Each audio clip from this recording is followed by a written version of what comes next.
Right, today we are going to educate the naysayer.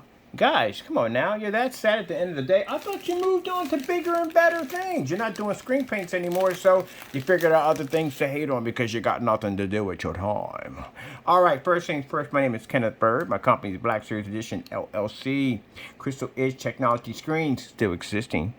And Cardboard PC Kingdom. Come on! Now, they're always jealous about something. Anything that Mr. Bird does, they're jealous about it. Come on, how do you know anything about PC parts? Well, first things first, I was building computers far before I got into this world of actually projection screen paints a long time ago. So I've been doing this for a very long time. And on top of that, my Lord and Savior is the one that taught me how to do all this stuff. So, you mock me, you mock him. And that does not go well. Anyway, so, if you go in and you type in cardboard PCs, guess what? This is us. Popping up on the scene. Look at that. Designing some amazing cardboard PCs. And you know what this does for the community? This shows people that if they don't want to pay the money for a case, they can build it. Say somebody's got some crazy mod skills out there. Say they want to build a PC out of cardboard. They don't know how to go about doing it. Well, we've done demonstrations on cardboard. Other people have done it too. That's why I started checking it out, because I watched somebody else do it. So I decided to do it. But I love it when each time a person does it, they upgrade, they make it better. And this helps out the next man. But the naysayer can't see that, because the naysayer is built on hatred and anger. I wrote this nice little note there, explaining what you guys are. So I proved my theory correctly. You waste your time. So let me help you out here. So, these are our cardboard builds, paint jobs, all that stuff we do. Showing people how to build PCs out of cardboard. But, check this out. You got cardboard PC cases. That'd be us right there. Let's take out Kingdom out there. Let's see if anybody else is doing it. This is the same people who contact me and say, you're an idiot. No one chooses to put a PC in vegetable oil. A lot of people put PCs in vegetable oil. As a matter of fact, that's how I found out about it, because somebody put it in vegetable oil. These are people who have built cases out of cardboard. Does it mean you're poor? No, it doesn't mean you're poor. See, there's different types of modders. The modder that I am is, I program, but also too, I'm a bigger builder than programming. And at the end of the day, I have built PCs in just about every different form you could possibly think of. That's not even funny. So, it starts getting to a point where you start thinking outside the box, and you start building your own cases. Which, again, this is what usually what modders do. So, when you get to that point, you start building your own cases, adding your own kill switches and all that good stuff, then you basically have evolved past the case. Because the case we consider to be easy, because you buy, it's already assembled, you put together. It's different when you have to build your own case. That makes it much more challenging. That is the ultimate build. To not only build your PC, but to build the case itself that the PC sits in. That's the part they don't get, because they don't understand it. Most likely they're console gamers. Sorry, console gamers. Sorry, that's a bad shot. But I think they're a little bitter, because I said something in a statement they didn't like, but it's actually true. See, your gaming system, I got to be frank, not to be rude at PlayStation or anything, anybody's a console gamer, but your gaming system, Sony, has been basically giving off their exclusive games over to PC since 2020. You got to look that up. It's been going on for quite some time. I thought it was something new, but it's been going on some time. So, with that being said, that means that sooner or later, they're going to stop making the hardware. And they're going to start putting their games on other platforms so they can make money and turn into a third party. Which means you'll have to come over to PC anyway. And for those of you who talk all this trash and can't build, well, whoop-de-doo. Good luck, bad luck on you. But anyway, for anybody else, you're good. And they probably don't even know. When I explain parts, again, you don't tell me parts that are better than the parts I'm talking about. So if I'm talking about a 1050 Ti, you don't tell me anything higher than that. You just repeat what I just said. If I say a 1050 Ti or a 3050 RTX, you just repeat the same thing I say. You don't compare it to another card that may be equivalent or much higher than the card that just spoken of, which means you don't know what you're talking about. You're just repeating what I'm saying. Did I hit a nerve there? I think I did.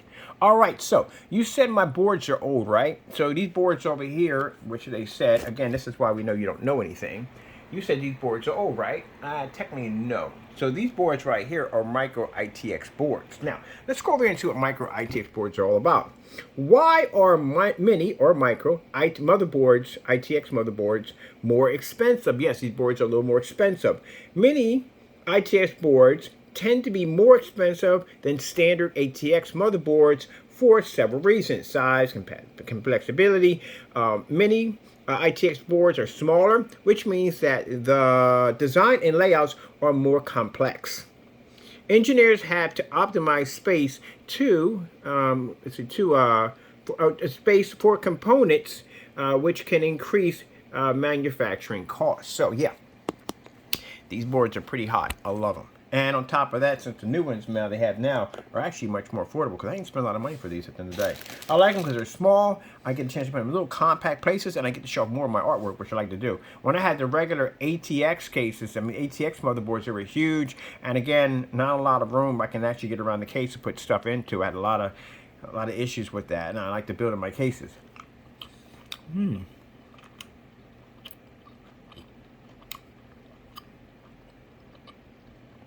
Are micro ITX cases, or I'm trying to word. Are micro ITX motherboards better than ATX?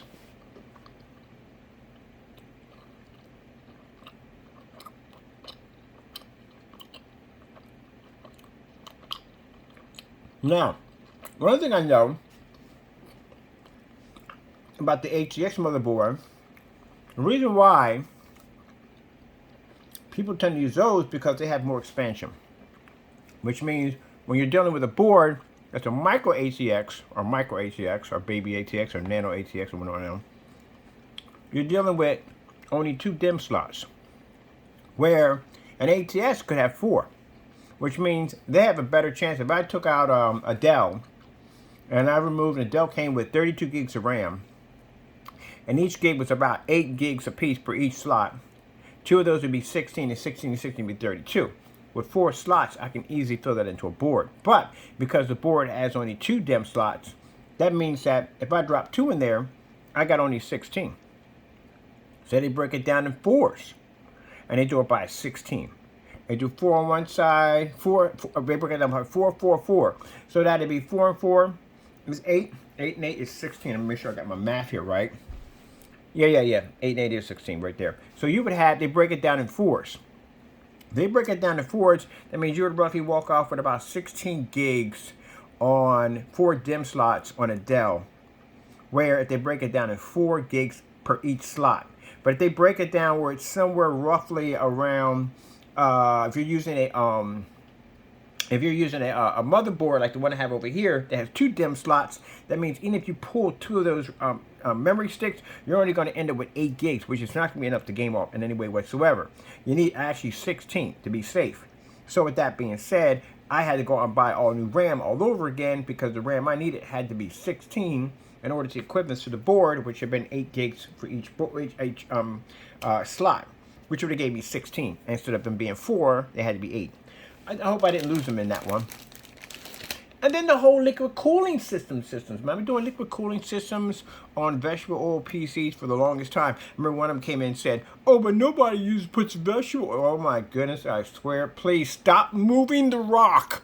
Every time somebody moves one of these rocks, one of these idiots pop up and they start speaking some really dumb gibberish at the end of the day, and we all have to sit there and scratch our heads and go, "Who the freak moved the rock? Please stop moving the rock. Stop moving the rock, please." You're jealous. That's what it comes down to.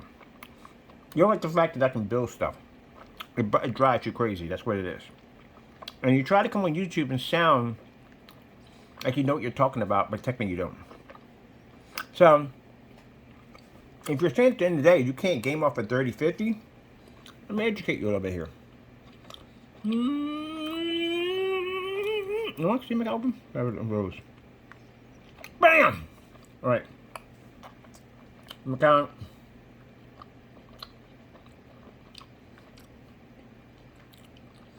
A home page in my games. Now, all these games I game on a 1050. All these games will run off a 1050. Every single one of them will run off a 1050. But no problem. Now, every gamer on PC is not the same. Some people are into retro old school games, and there are a lot more in here for that. I'm a big fan of retro old school games. They got down there for us to play on at the end of the day. You got games for everybody. So we got tons of games on it, including your games. If I wanted to play, let's see, let's go to the store real quick. If I want to play God of War, your game. Oh, Dynasty Warrior available. Is this free? It is free. I'm gonna get it. Look at games that I got for free. Let's go with God of War.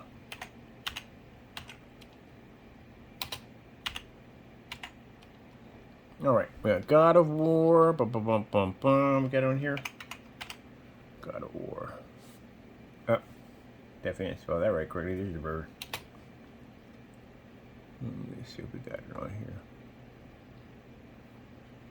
here. Let me see. All right, there's God of War right here, right? Okay.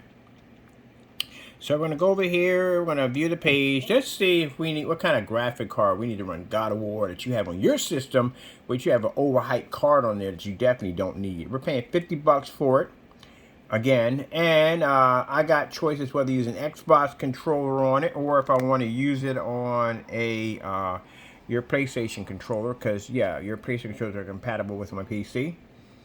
Let's go down here and let's see what kind of specifications we need to be able to run this.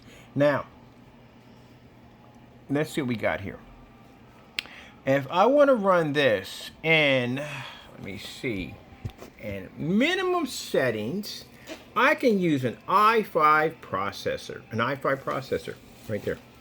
Minimum settings, an i5 processor. If I got the right there, we go. Yeah, i5 processor, 2500K. All right, that's it. That's a cheap chip. You know how old 2500K is right now? It's very old. And I can run it with no problem. Let's go over here and let's see the NVIDIA. The NVIDIA card GTX 9060, 4 gigabytes. Mine are 1050, so mine would definitely be to do that with no problem.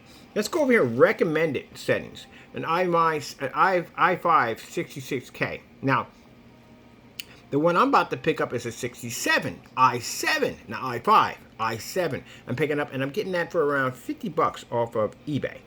Let's see. NVIDIA card, which is the GTX 1060. It's requiring a 1060 for maximized graphics. So at 1060 means that I would be able to run that easy off a 3050 with no problem whatsoever. Because it requires a 1060. My graphic card over here is the 1050. I would literally be able to run this game with no problem whatsoever. Yeah, no problem. Let's go with, let's see.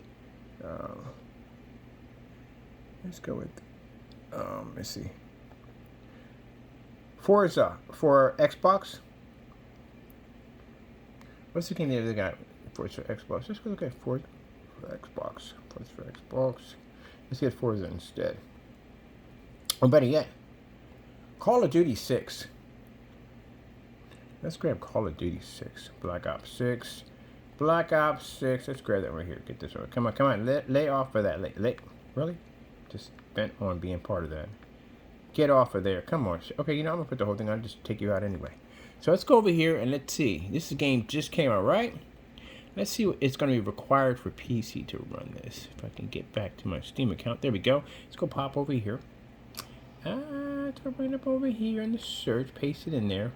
Let's take that video game section off of it that would refuse to leave it alone. And let's hit this. We got Call of Duty right here. 3.6. That's the new one right there. Oh, that's the new one. $59 on that baby.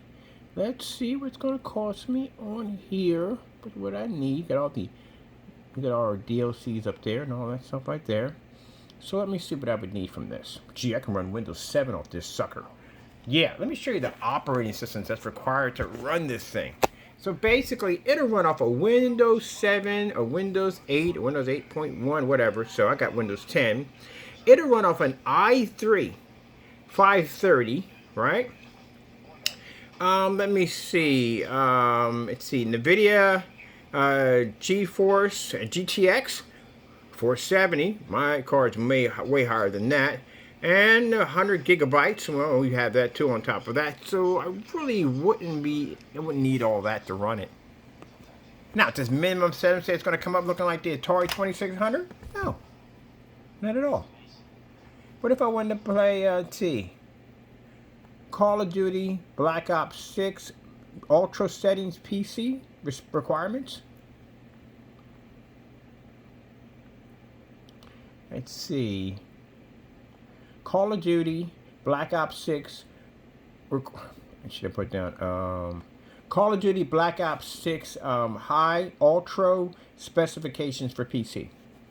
According to iBuyPower, for Ultra settings, the Call of Duty 6 system requirements are graphics card, GPU, for optimal performance, use an AMD Radeon RX 6800 XT, NVIDIA GeForce RTX 3080 or RTX 4070. Processor, CPU, AMD Ryzen 7 2700X or Intel Core i7-8700K for powerful gaming performance. Now, if I want to run this at high top settings, I can get a 3080. A 3080 is a cheap card to get. A 4070 is a cheap card to get. Let's see, if I want to run it, i7 87K. So 87K i7. Let's see how much money that would cost me if I wanted to do that. Do I need to run ultra settings? No, I don't at all, period. You can run it off an i3 with no problem. I'm going to shrink you guys for a little bit. There we go. Let's see how much money this card's going to cost me. This microchip's going to cost me. So that microchip, if I get it used, I can get it for 80 bucks. And if I get it off of eBay and we get it off Amazon, I could get it for roughly around 170 bucks. That's it. But I would use, most likely I could buy mine used anyway. Because I bought used CPUs and never had a problem with them at all, period. Never had any problem whatsoever. So I can go buy it used and get it for 80 bucks. Now, graphic-wise, we got several selections of different ways we can run it different graphic-wise, but on console, you don't have that. On console, you only have one way, or it's the highway. That's all you have. So I can run it off a RTX 3080. What I'm going to do right here, RTX 3080 graphic card. So an RTX 3080 grade graphic card would cost me around 300 bucks. That's it. That's how much money it would cost me. $300. And still, do I need it? No, don't have to have it at all, period. I can still run it off a 3050 with no problem. Do I need to have an ultra settings? No, I don't have to have an ultra settings at all, period. So with that being said, yeah, I could run that on minimum settings with an i3. And a 3050 would be more than sufficient enough to play that game. Call of Duty 6 on a 3050 graphic card. Gotta learn to crack books, you really do.